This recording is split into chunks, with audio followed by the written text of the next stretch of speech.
आपने सबकी तजावीज़ सुनी और सबकी राय सुनी सुहेल वड़ाइच साहब, और एक चीज़ उसमें से बड़ी दिलचस्प ये कि कहते हैं चार्टर ऑफ डेमोक्रेसी का देखें क्या हुआ, उसके ऊपर भी कहाँ तक पहुँचे लोग, फिर कहाँ से हो पाएगा मीसाके पार्लियामेंट, क्या फ़ायदा होगा इसका। जैसे शहजाद ने भी अभी रेफ़र किया बिलावल की तकरीर से, और उन्होंने कहा कि जी क्यों आना चाहेगा कोई सियासतदान या सियासत में, या कोई नई जो हमारी जनरेशन है वो तो मुतनफ़िर हो जाएगी इस तरह से सियासत से।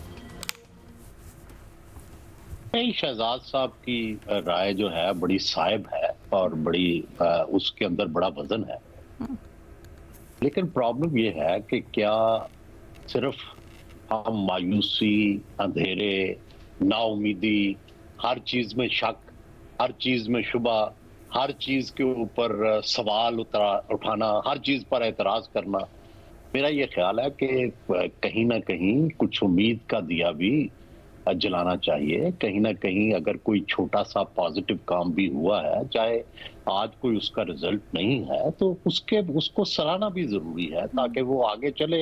यही मुल्क है पाकिस्तान जिसने सारे 56 इस्लामी मुल्कों में से सबसे पहले आइन बनाया, और वो जमहूरी आइन था, वो पार्लिमानी आइन था, और यही वो मुल्क है जिसमें आज भी बाकी 26 इस्लामी मुल्कों में से सबसे ज्यादा जमहूरी आज़ादियां हैं। इलेक्शंस पर हमें बड़े एतराज़ात हैं, पर बाकियों में तो ये तकल्लुफ भी नहीं किया जाता।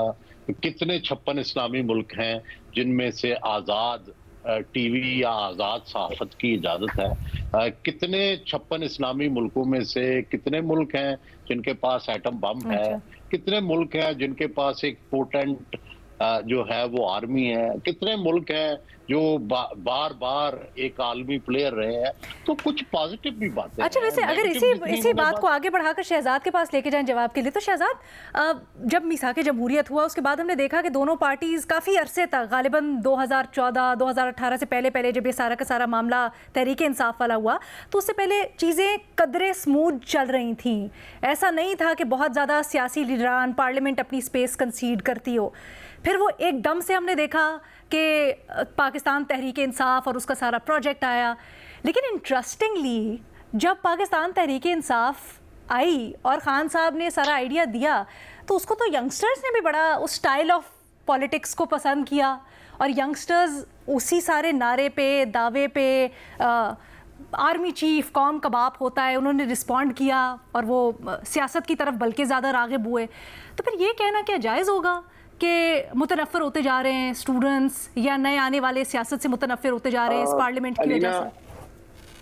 अलीना, मैंने नहीं कहा कि ये यंग जो स्टूडेंट्स हैं वो सियासत में नहीं आएंगे। ये आज बिलावल साहब ने कहा फ्लोर ऑफ द असेंबली। मैं सिर्फ आपको रीजंस मुख्तलिफ बता रहा हूँ कि किसी की एक तकरीर या किसी के जोशीले खिताब की वजह से अगर उन्होंने फैसला किया सियासत में ना आने का, वो इतनी ठोस वजूहात नहीं होंगी। इसके अलावा बहुत सारे रीजन हैं जो मैंने अपने पहले जवाब में एक्सप्लेन किए। तो ये बात उन्होंने की थी।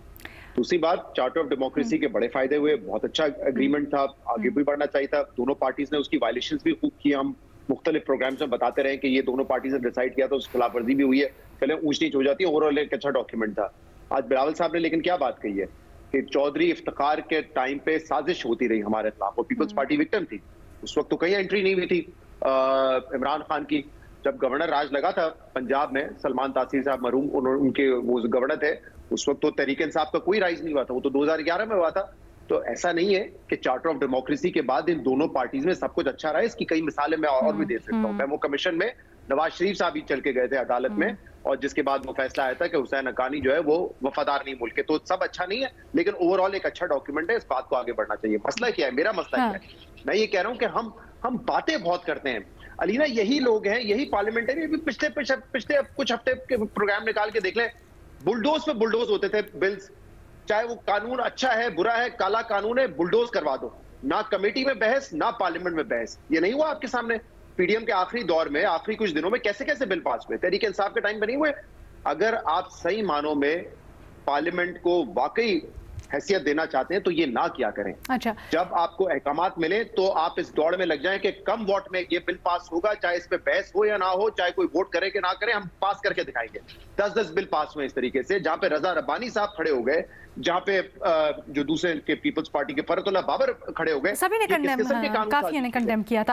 अच्छा, नहीं ख्याल आता कि चार्टर ऑफ पार्लियामेंट्री होना चाहिए? मेरा मसला ये है कि मैं कह रहा हूँ लफाजी बहुत अच्छी बात है, लेकिन प्रैक्टिकली हमें कुछ करके दिखाएं। अभी उमर चीमा एक बात का जवाब देने थे। उमर चीमा ने कहा क्योंकि मीडिया बहुत ज्यादा फोकस नहीं करता तालीम या दीगर इशूज पे, इसलिए देखें उस पे सियासतदान या फिर प्रोविंसेस भी जो है काम नहीं कर रहे होते।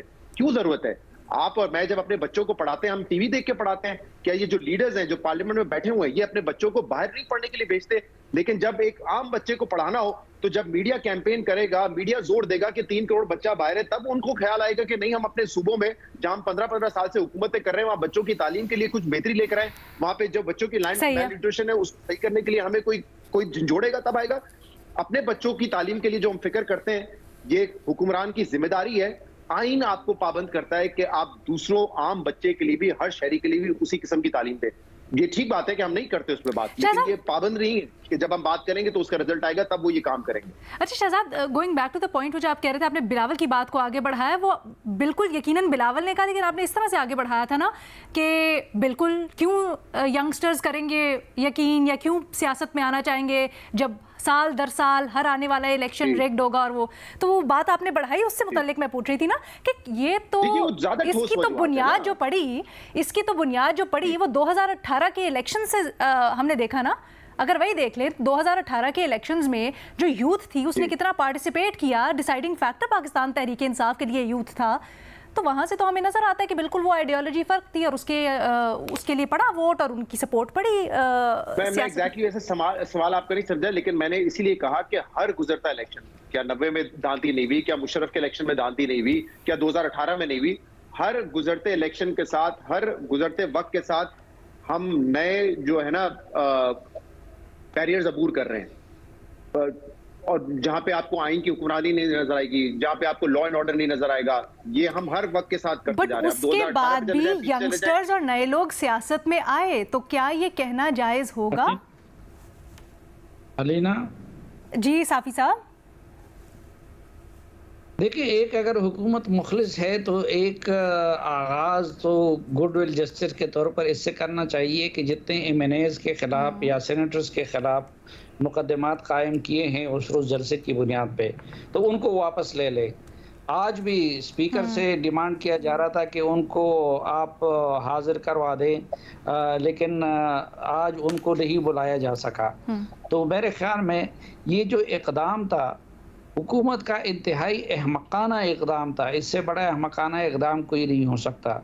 एक तो इन्होंने खुद अली अमीन गंडापुर की तकरीर से तवज्जो दूसरी तरफ वो मोड़ दी।